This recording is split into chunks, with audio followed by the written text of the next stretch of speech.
ஸ்ரீமதே ராமானுஜாய நமஹ. நம்ம இன்னைக்கு பார்க்க போறது அத்துழாய் என்பதை பற்றி தான்.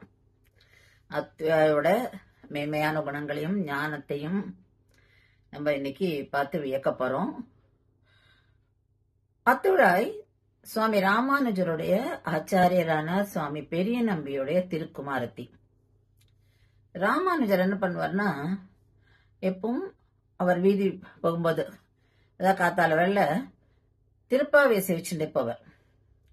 அப்படி ஒரு நாள் என்ன நடந்ததுன்னா, அவர் பெரிய நம்பி அவர்களுடைய திருமாளிகை கிட்ட போகும்போது அப்படியே கொஞ்ச நேரம் நிக்கிறார். வாசல்ல அப்படியே விழுந்துடுறார் கீழே மயங்கி. அப்போ பெரிய நம்பி சுவாமியோடைய பொண்ணு அத்துடாய் அவ என்ன பண்றா, வாசல வந்தா இவர் விழுந்ததை பாக்குறா. பார்த்துட்டு உடனே ஓடி போய் அவ அப்பா கிட்ட சொல்றா, அப்பா அந்த மாதிரி ஜீயர் வந்து கீழே வந்துட்டார் அப்படின்னு. அப்போ அவ அப்பா கேக்குற, நீ என்ன தூமணி மாடத்து பாசுரம் பாடினியா அப்படின்னு கேக்குற. ஆமான். ஏன் அப்படின்னா, எப்பவுமே ராமானுஜர் வந்து அந்த திருப்பாவையில ஈடுபாடு கொண்டவர். இந்த பெண் வந்து கதவை திறந்த உடனே, இந்த குழந்தை கதவை திறந்த உடனே அவர் வந்து இவளை நப்பிண்ணையாவே பார்த்தாராம். அவருக்கு வந்து நப்பிண்ணையாதான் அவர் கண்ணுக்கு தெரிஞ்சிருக்கு. அதனாலதான் அதுல மயங்கி அப்படியே அவர் வந்து விழுந்துட்டார். இததான் வந்து பெரிய நம்பி சுவாமிகள் வந்து எடுத்து சொல்றார். இந்த அளவுக்கு வந்து ஒரு மேன்மையானவர் அத்துழாய். இதே மாதிரி இன்னொரு தடவை என்ன ஆச்சு அப்படின்னாக்கா, பெரிய நம்பிகள் சுவாமி ஆளவந்தாரோட இன்னொரு சிஷ்யர் மாரவேர் நம்பின்னு இருந்தார். அவருடைய ஈமை கிரியைகள், அதாவது ஃபைனல் ரைட்ஸ் இவர் பண்றார், பெரிய நம்பி சுவாமி பண்றார். அந்த ஊர்ல அதை ஒத்துக்கல. எப்படி வந்து வேற ஒரு குலத்தை சேர்ந்தவனுக்கு இவர் பண்ணுவார் அப்படின்னு சொல்லிட்டு பெரிய நம்பி சுவாமியில எல்லாரும் ஒதுக்கி வச்சுடுறா. கோவிலுக்கு வர விடல, எந்த காரியங்களையும் அவ பார்ட்டிசிபேட் பண்ண விடல, அந்த மாதிரி வந்து ஒதுக்கி வச்சுடுறா. இது வந்து ரொம்ப மனசு கஷ்டமா போறது அத்துழாய்க்கு. அப்பா வந்து இப்படி இருக்காரு, இப்படி பண்ணிட்டால எல்லாரும் ரொம்ப வந்து கஷ்டப்படுறா. எப்படியான நம்ம இதுக்கு வந்து ஒரு நியாயம் கண்டுபிடிக்கணும். இதுக்கு வந்து பெருமாளை விட்டு நம்ம எப்படியாவது அப்பாவை திருப்பியும் அதுல ஊருக்குள்ள சேர்த்துக்கிற மாதிரி பண்ணணும் அப்படின்னு சொல்லி பெருமாளை வேண்டிக்கிறான். போய் ராமானுஜர்கிட்டையும் போய் சொல்றான், அந்த மாதிரி இருக்கே, நீங்க ஏதாவது பண்ணக்கூடாதா அப்படின்னு.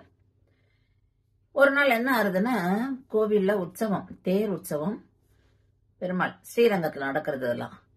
பெருமாள் வந்து தெருவுல வரும்போது இவ என்ன பண்ற, அவளோட திருமாளிகையில, அதாவது இன்னைக்கும் நம்ம வந்து ஸ்ரீரங்கத்துல அந்த திருமாளிகை செவிக்கலாம்.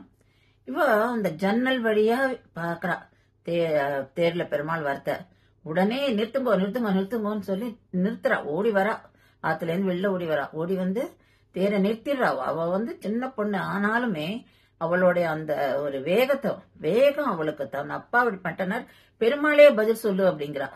பெருமாள் நீ பதில் சொல்லித்தான் ஆகணும், எங்க அப்பா பண்ணது தப்பா? ஆழ்வார்கள் சொல்லி கொடுத்ததை தானே எங்க அப்பா பண்ணிருக்கா, பூர்வாச்சாரியர்கள் இதெல்லாம் சொல்லியிருக்காளே, அப்படி இருந்து எங்க அப்பா என்ன தப்பு பண்ணா, அப்பா பண்ணது தப்பா, நீ சொல்லு, தப்பு இல்லைன்றத நீ சொல்லணும் எல்லாருக்கும் அப்படின்னு சொல்லி சொல்றா. அப்படியே நிறுத்திட்டா தேரும் நின்னே போயிடுத்த வாசல்ல. அப்புறம் பெருமாள் அர்ச்சகர் மூலமாக அவர் வந்து சொல்றார், இல்ல பெரிய நம்பி பண்ணது தப்பு கிடையாது, பெரிய நம்பி மாரநேர் நம்பிக்கை பண்ணது நியாயம்தான், அதாவது அந்த ஈமைக்கிரியைகள் பண்ணது ஒண்ணு தப்பு கிடையாது அப்படின்னு சொல்லி சொல்லிடுறார். அப்போ எல்லாருக்கும் அவெல்லாம் அப்படியே சுத்தி இருக்கிறவாள்லாம், அந்த ஊர்க்காரெல்லாம் வந்து ஐயோ நம்ம தப்பு பண்ணிட்டோமே அப்படின்னு சொல்லிட்டு பெரிய நம்பிய போய் அவ வந்து அப்படியே அரவணைச்சிட்டு பெரிய நம்பிய ஊருக்குள்ள சேர்த்துக்கிறா, எல்லாத்துக்கும் வர சொல்றா. இந்த அளவுக்கு வந்து போராடினா அத்துழாய் தன்னுடைய அப்பாவுக்காக.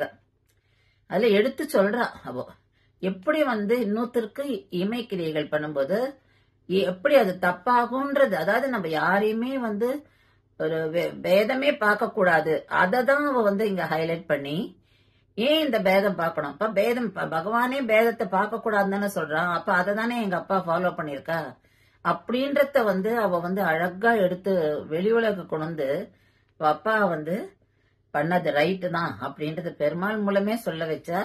அந்த அளவுக்கு அவ வந்து ஒரு புத்திசாலி, இதுல புத்திசாலித்தனத்தோட ஒரு ஸ்ட்ராங் ஒரு பெண் அப்படின்னு சொல்லணும். அப்ப என்ன ஒரு பெருமாள் மேல நம்பிக்கை இருக்கு, அந்த பக்தியை நம்ம மெச்சணும், அந்த புத்திசாலித்தனத்தை மெச்சணும், அந்த பிரசன்ஸ் ஆஃப் மைண்ட் இதெல்லாம் நம்ம பார்க்கணும். இதே மாதிரி இன்னொரு தடவை என்ன ஆகுதுன்னா, அவளுக்கு கல்யாணம் ஆகி மாமியாரத்துக்கு போனா அங்க அப்பெல்லாம் கூடவே ஒரு டொமஸ்டிக் ஹெல்ப்பர் அனுப்புற வழக்கம். இவளுக்கு அனுப்பல. அதனால அவ மாமியார் அனுப்புற ஆத்துல கூடமாட வேலை செய்யறதுக்கு ஆளே இல்லையேன்னு சொல்லி இவளை கொஞ்சம் கடும் சொற்களால சொல்லிடுறான். அப்போ இவ அவ அப்பா கிட்ட சொல்றா, அப்பா இந்த மாதிரி சொல்றா, என்ன நீ கூட்டுண்டேன்னு. அதாவது அந்த காலத்துல அந்த மாதிரி அனுப்புறா அப்படின்னாக்கா அந்த டவுரி, அதாவது நம்ம இந்த காலத்துல வரதட்சணை அப்படிலாம் சொல்றோம் இல்லையா, அந்த காலத்துல இந்த கல்யாணத்தும் போது சீதன வெள்ளாட்டி, இந்த டொமஸ்டிக் ஹெல்ப்பர் அது அப்படி அனுப்பணும். நீ சீதன வெள்ளாட்டி அனுப்பலன்னு சொல்லி எங்க மாமியார் சொல்லி காமிக்கிறா அப்படின்னு சொல்றான். அப்போ இவர் சொல்றார், பெரிய நம்பி, நீ இப்போ உங்க அண்ணாக்கு கேளு, யார் அண்ணான்னு சுவாமி ராமானுஜர் அப்படின்னு.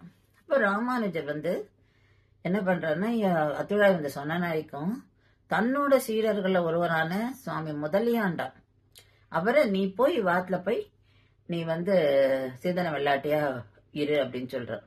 அவரும் தன்னோட ஆச்சாரியனை சொன்னதை உடனே கேட்டு எந்த இதுவும் ஈகோவாயால ஒண்ணுமே கிடையாது. இவ எதுவுமே நம்மளுக்கு நம்மளோட ஆச்சாரியிட்டே நமக்கு கட்டளை வந்துடுது, நம்ம பண்ணியே ஆகணும்னு சொல்லிட்டு அவர் போய் அங்க ஒண்ணுமே தெரியாதவளா இருந்து, அதாவது இந்த வேதங்கள் விஷயங்கள் எதுவுமே தெரியாதவரா அங்க ஒரு ஹெல்ப்பராவே இருந்திருக்காரு அவர்.